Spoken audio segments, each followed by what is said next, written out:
The larger organisations can influence smaller organisations, and they have a huge direct impact on society, because you're making your workplace more welcoming for LGBT plus people to feel themselves, to be themselves. You're normalising their sexuality within the workplace, and then by example you're showing other organisations that this is what we need to do.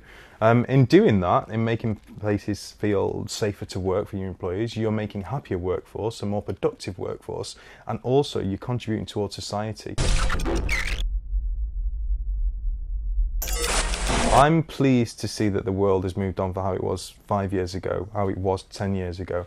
And I do think most recently there are a lot of organisations and workplaces that are really starting to take this seriously, understanding the mental health implications of somebody having to suppress who they are as an individual in the workplace, especially when these days we spend so much time at work.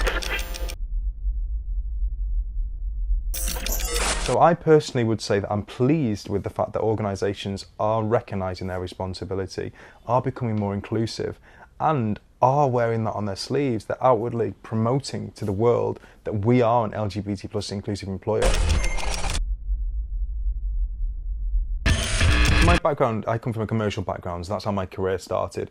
So I'd have to say, from a commercial perspective, one of the highlights has been, since being in the position that I've been in over the past 3 years, being able to double the turnover of the charity, triple the impact of the charity and the reach, whilst also having the same impact on the surplus and the amount of money that we're raising for LGBT causes. So that's an achievement I'm phenomenally proud of.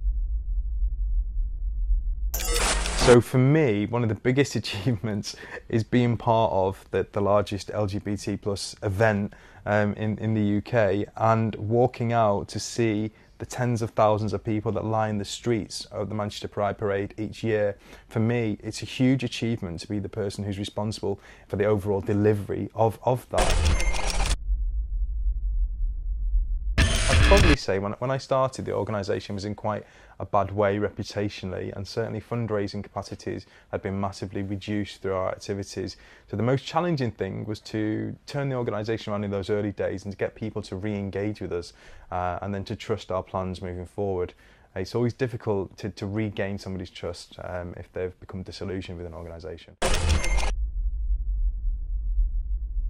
I can't tell you what the future of Manchester Pride looks like, because it's not up to me.